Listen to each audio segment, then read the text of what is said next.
Mahadev Singh, assistant professor political science, Shri Sanwaliya ji government college Mandapiya Chittorgarh. आज हम पढ़ेंगे संयुक्त राष्ट्र संघ।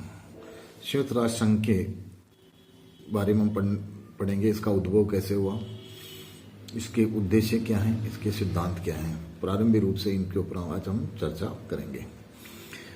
विश्व शांति एवं सद्भाव बनाए रखने के लिए प्रथम विश्व युद्ध के बाद पेरिस शांति सम्मेलन 1919 के माध्यम से राष्ट्र संघ की स्थापना की गई। परंतु राष्ट्र संघ की स्थापना जिन उद्देश्यों की पूर्ति के लिए की गई थी, उनकी पूर्ति करने में राष्ट्र संघ सफल नहीं हुआ, जिसका परिणाम हुआ द्वितीय विश्व युद्ध। जब द्वितीय विश्व युद्ध चल रहा था तो उसकी समाप्ति से पूर्व ही मित्र राष्ट्रों के नेता इस निष्कर्ष पर पहुंच गए कि विश्व की समस्याओं का समाधान और भविष्य में कोई अन्य विश्व युद्ध की आशंका नहीं हो, इसको टालने के लिए एक ऐसा मंच स्थापित किया जाना चाहिए अंतर्राष्ट्रीय स्तर पर जो राष्ट्र संघ से ज्यादा प्रभावशाली और कारगर साबित हो। संयुक्त राष्ट्र संघ का उद्भव की बात हम करें तो संयुक्त राष्ट्र संघ का उद्भव है वह राष्ट्र संघ की असफलता के बावजूद भी विश्व के देशों के नेताओं को यह विश्वास था कि अंतर्राष्ट्रीय संगठन के माध्यम से दुनिया में शांति और सुरक्षा कायम की जा सकती है। इसी विश्वास के कारण 20वीं शताब्दी के दौरान अंतर्राष्ट्रीय संगठन की स्थापना का दूसरा बड़ा प्रयास किया गया और इस प्रयास का परिणाम संयुक्त राष्ट्र संघ के रूप में हुआ। संयुक्त संघ का उद्भव विभिन्न प्रकार के चरणों से गुजरते हुआ, जिनकी हम चर्चा भी करेंगे। जो पहला जो चरण है वो एटलांटिक चार्टर है। एटलांटिक चार्टर 14 अगस्त 1941 को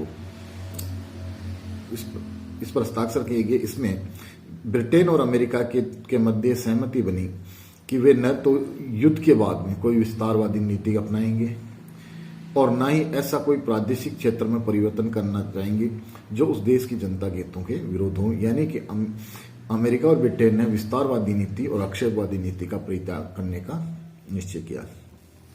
इसके बाद में मास्को सम्मेलन हुआ। यह सम्मेलन 19 से 30 अक्टूबर 1943 तक चला।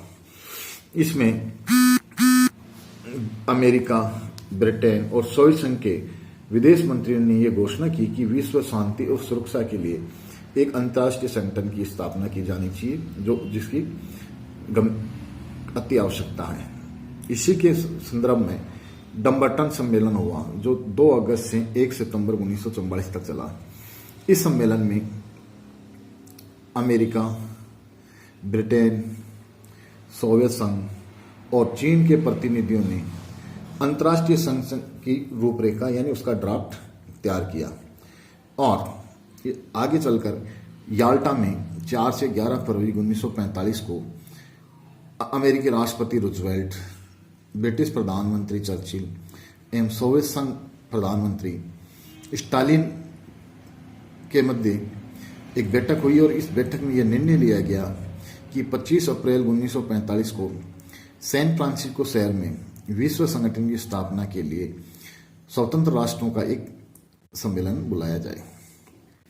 तत्पश्चात 25 अप्रैल से 26 जून 1945 को सैन फ्रांसिस्को शहर में राष्ट्रों का एक सम्मेलन हुआ जिसमें 50 राष्ट्रों के प्रतिनिधियों ने भाग लिया और 26 जून 1945 को संयुक्त राष्ट्र संघ के चार्टर पर इन राष्ट्रों ने अध्यक्ष किया। कालांतर में पोलैंड ने बाद में हस्ताक्षर किए, इसलिए आरंभिक रूप में 51 सदस्य हो गए और 24 अक्टूबर 1945 को संयुक्त राष्ट्र संघ की स्थापना की गई और इस दिन को यानी 24 अक्टूबर को संयुक्त राष्ट्र संघ दिवस के रूप में मनाया जाता है।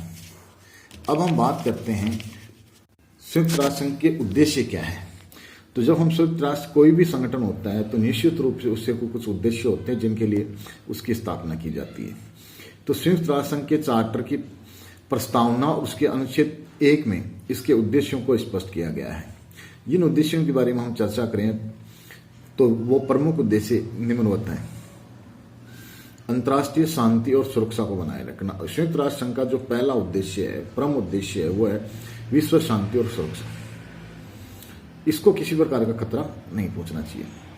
दूसरा जो उद्देश्य है वो है सभी राष्ट्रों को समान अधिकार पड़े और आत्मनिर्णय के सिद्धांत के आधार पर वे राष्ट्र आपसी में मैत्रीपूर्ण संबंधों को बढ़ावा दें, यानी राष्ट्रों के मध्य किसी प्रकार का भेदभाव नहीं और वो आत्मनिर्णय स्वतंत्र रूप से आपसी संबंधों में मित्रतापूर्ण व्यवहार करें।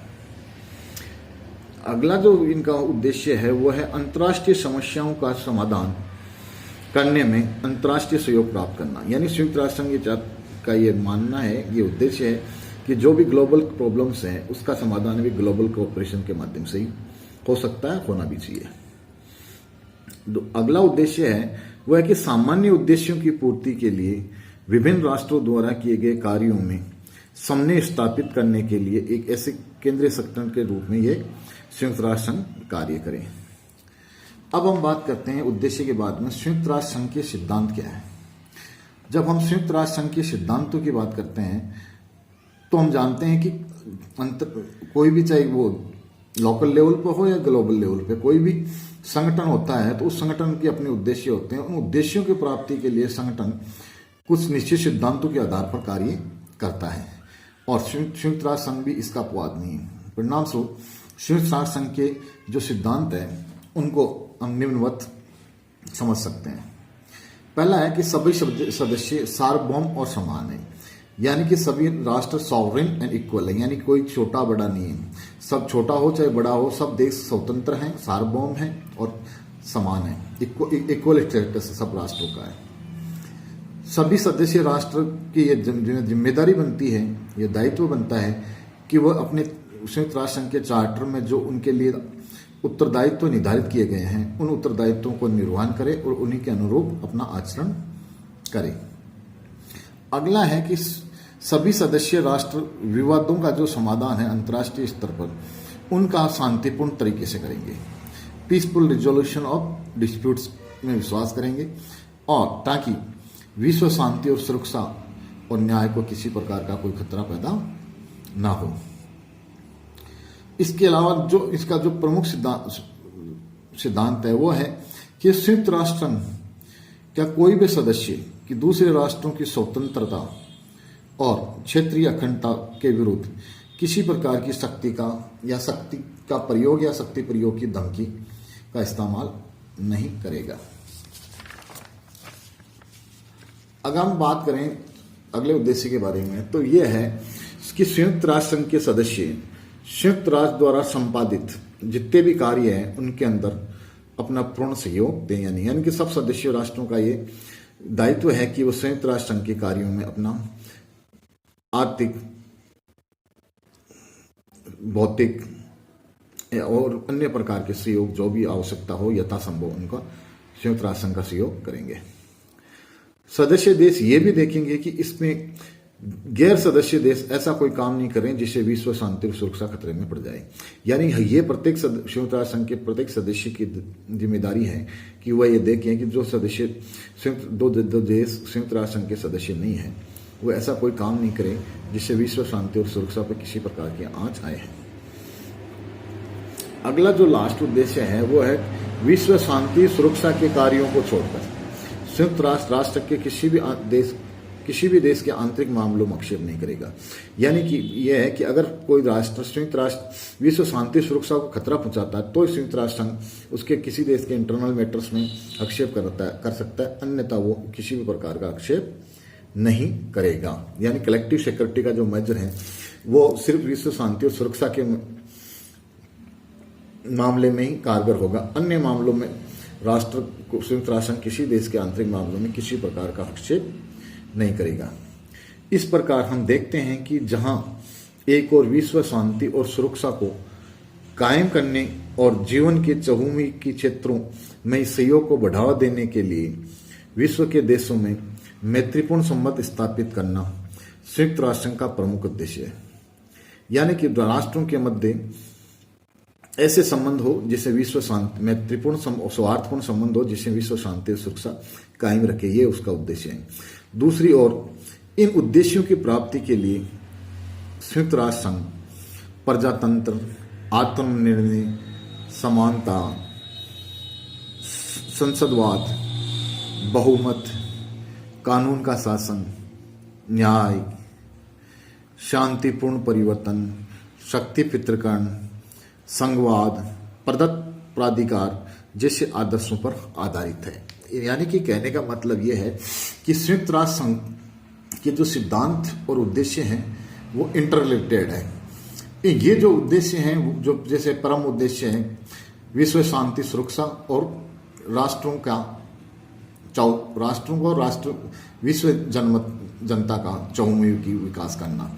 इस चहुमुखी विकास के लिए वह किसी प्रकार की तानाशाही या उग्रवादी नीतियों में संयुक्त राष्ट्र संघ या सिद्धांतों में विश्वास नहीं करता, अपितु वह लोकतांत्रिक सिद्धांतों में विश्वास करता है और लोकतांत्रिक मूल्यों में विश्वास रखते हुए संयुक्त राष्ट्र संघ विश्व स्तर पर कार्य करता है।